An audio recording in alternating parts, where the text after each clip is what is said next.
Good morning అండి, welcome back to my channel. అందరూ ఎలా ఉన్నారు? నేనైతే చాలా బాగున్నాను. మీరు కూడా బాగుండాలని ఆశిస్తున్నాను. నిన్ననైతే మా బాబుకి ధోతి సెరమనీ జరిగిందనమాట. మంగళ స్నానాలు ఇక్కడే పైన మనం ఇద్దరు రోడ్లో చేసాము. వీడియో షూట్ చేద్దాం అనుకున్నాం కానీ ఇంకా ఫంక్షన్ లేట్ అయిపోయిందన్న హడావిలో వీడియో షూట్ చేయాలన్న ఆలోచన కూడా రాలేదు. ఫొటోస్ అయితే తీసుకున్నాము ఫోటోగ్రాఫర్ ద్వారా. అయితే ఆ ఫొటోస్ని మరొక వీడియోలో చూపిస్తాను. ఇప్పుడైతే ఒకసారి బ్యాక్గ్రౌండ్ చూపిస్తాను, చూసేయండి. ఈ యొక్క సెటప్ అంతా మనమే చేసుకున్నాం అన్నమాట. చూడండి, ఈజీగా చేసుకోవచ్చు. అయితే మనము ఒకసారి మన మిద్దె తోటలో నేను దగ్గర నెల రోజుల నుండి మొక్కలను పట్టించుకోవట్లేదు కదా, చాలా వరకు మొక్కలు అయితే డ్యామేజ్ అయిపోయాయి. ఆ మొక్కలన్నింటినీ ఎలా రికవర్ చేసిన చూడండి. మొక్కలతో పాటు నా ఫేస్ కూడా చాలా పీక్కుపోయింది. నాకు తిన్న ఫంక్షన్ నా ఫేస్ నేను చూసుకుంటే నాకు గలీజ్గా అనిపించింది. అంతా కేర్ తీసుకోవట్లేదా అనిపించింది. ఆ కేర్ తీసుకోకపోవడం ఒకటి, ఇంట్లో పని హెవీగా అవ్వడం వల్ల ఫేస్ అయితే మొత్తం పీక్కుపోయినట్టుగా నల్లగా అయిపోయింది. నా దగ్గర అనిపిస్తుంది రోజు రెగ్యులర్గా శారీ కట్టుకున్నప్పుడు ఎంత గ్లోగా అనిపిస్తుందో ఫంక్షన్లో అలాంటిలో ఫేస్ వాడిపోయినట్టుగా అనిపిస్తుంది అనమాట. అంటే మన ఇంట్లో ఫంక్షన్ ఉంటే మనము అలానే అవుతుందేమో అనిపించింది. ఇంట్లో పని చేసుకోవడము, స్ట్రెస్ అవన్నీ ఉండడం వల్ల అనిపించి ఇప్పుడైతే ఒకసారి మనం మిద్దె తోట చూస్తూ మన డెకరేషన్ కొంచెం చూపిస్తాను. నేను అసలు ఇంత ఒక్క వీడియో కూడా షూట్ చేయలేదు. చూపిస్తూ మన మిద్దె తోటలో మొక్కలు కూడా చూద్దాం, వచ్చేసేయండి ఫ్రెండ్స్. ఇదిగోండి, ఇలా నల్లగా ఉన్నటువంటి బిందెను ఈ విధంగా మంచిగా తలతల మెరిసేలాగా చేయాలంటే కొన్ని టెక్నిక్స్ ఈజీగా చేసుకోవచ్చు. ఎలా చేసుకోవచ్చు ఏంటని నేను ఈ వీడియోలో చూపిస్తాను. నచ్చితే లైక్ చేయండి, షేర్ చేయండి, సబ్స్క్రైబ్ చేయకుండా మన యొక్క వీడియోని ఫాలో అవ్వండి. మిత్రమా, మనము ఇత్తడి బిందెలు ఎంత జిడ్డుగా ఉన్నా కానీ ఈజీగా వదిలికొట్టుకోవచ్చు. ఈ విధంగా మన పాతకాలం పద్ధతి అనమాట. ఇవి ఎప్పుడో చాలా 10-20 సంవత్సరాల కింద వాడకుండా పక్కన పెట్టినప్పుడు ఈ యొక్క ఇత్తడి బిందెలు ఈజీగా తలతల మెరిసేలాగా మనం ఇంట్లోనే చేసుకోవచ్చు.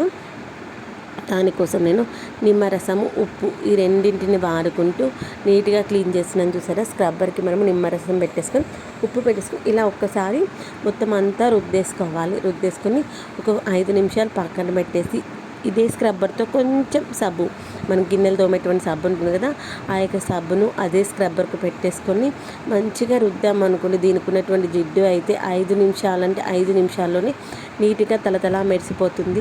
ఇంత జిడ్డును వదిలికొట్టేటువంటి ఈ యొక్క నిమ్మరసం ఉప్పును మనము రోజు దేవుడి దగ్గర వాడుకునేటువంటి దీపారాధన కుందులకు కావచ్చు, ఏవైనా కానీ ఇతర సామాన్ల కోసం ఈజీగా వాడుకోవచ్చు. నీట్గా క్లీన్ చేసుకోవచ్చు అన్నమాట. ఎంత బాగుంది కదా. ఇంత జిడ్డుగా ఉన్నటువంటి ఈ యొక్క బిందెల యొక్క మనం జిడ్డును వదిలి కొట్టుకోవడము ఇంతే ఈజీగా చేసుకోవచ్చు అనమాట. మీకు కూడా ఈ విషయం తెలిసి ఉంటుంది కానీ ఫాలో అవ్వకపోవచ్చు, అది నిజమేనా కాదా అని. కానీ ఒకసారి ప్రయత్నించి చూడండి. మనం ప్రయత్న లోపం లేకుండా దేన్నైనా కానీ ప్రయత్నిస్తే తప్పకుండా మన యొక్క ఈ యొక్క అనుకున్న దాన్ని సాధించగలుగుతాం. చూడండి, ఇలా ఉంది కదా. ఇప్పుడు దీనికైతే నేను మంచిగా కొంచెం సబ్బు పెట్టేసి గట్టిగా రుద్దాను. తర్వాత ఈ యొక్క స్క్రబ్బర్తో పోకపోతే మళ్ళీ ఒకసారి ఏం చేస్తానంటే స్టీల్ స్క్రబ్బర్తో రుద్దేశాను అనమాట. చాలా నీట్గా అయింది. స్టీల్ స్క్రబ్బర్ అనుకోండి, దానికి ఉన్న జిడ్డుని మంచిగా వదలగొట్టేసి దానికి ఉన్నటువంటి ఆ యొక్క మెరిసేటువంటి గుణాన్ని అయితే ఈజీగా తెస్తుంది.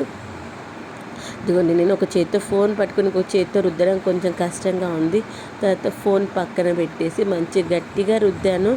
ఈ విధంగా అయితే మంచిగా మెరిసిపోతుంది. ఇదిగో చూడండి, ఇదిగోండి, ఇది ఇంకొక బిందె చూడండి. ఒకసారి నేను మంచిగా దీన్ని కూడా అలానే జిడ్డుగా ఉండే నీట్గా రుద్దేసి తర్వాత దీన్ని నల్ల కింద మంచిగా కడిగేసాను. ఇంత బాగా అయింది అసలు. మా హస్బెండ్ అయితే ఫస్ట్ పైన నుండి తీసేటప్పుడు అసలు దాని జిడ్డు వదిలిపోతుందా, ఎంతసేపు తోముతామో, వద్దు అవసరం లేదు అన్నారు. ఏం కాదమ్మా, ఒకసారి ట్రై చేద్దామో వస్తుంది అనేసి ట్రై చేశాను. ఎంత మంచిగా జిడ్డు పోయిందంటే సూపర్గా ఉందన్నమాట.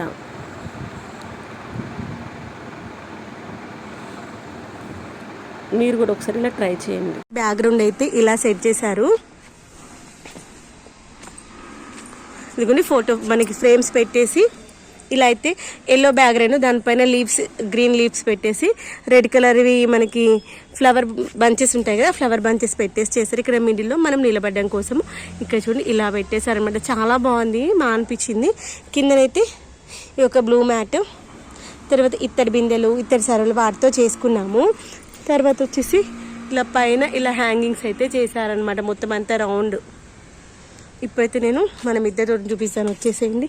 ఇప్పుడు మన కోడి పిల్లలను కూడా పైకి తీసుకొచ్చే పాప నిన్నటిని బయట కట్టేద్దాం అనుకున్నాను, ఇంకా కట్టేలేదు. ఇంకా బయట కట్టేసాను వాటిని. ఇంక ఇదంతా క్లీన్ చేసుకోవాలి, ఇంకా రేపు వెళ్ళని చూద్దాంలే అని ఇంకా వదిలేసాను. తర్వాత ఇదిగోండి మొక్కలు అసలు పట్టించుకోవట్లేదని చెప్పాను కదా, దానివల్ల మొక్కకైతే మొత్తం అంతా ఇవ్వండి ఇలా పెస్ట్ వచ్చింది. మీకు కనిపిస్తుందా?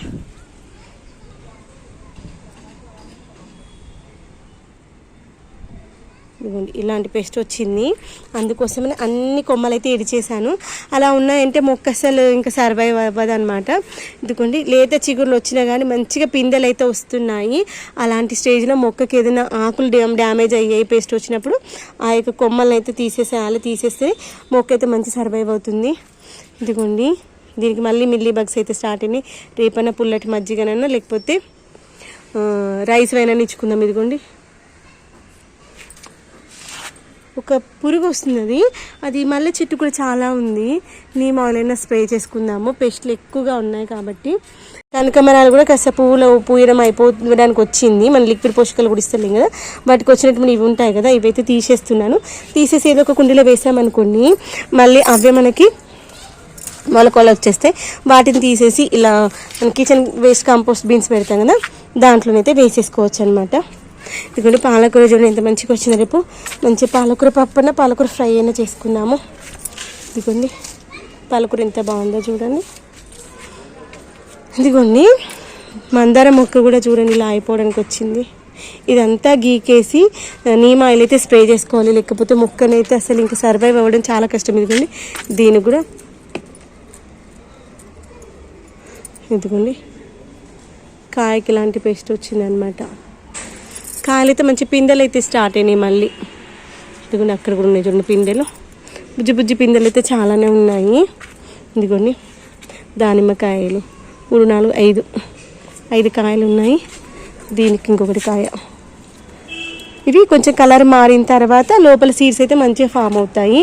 మందార పూలు కూడా రావడం ఆగిపోయింది. మనకైతే ఈసారి మునగ చెట్టు అసలు పూతనే రావట్లేదు ఏంటో. లాస్ట్ ఇయర్ మంచి కాయలు వచ్చాయి, ఈసారి అయితే పూతనే వస్తలేదు.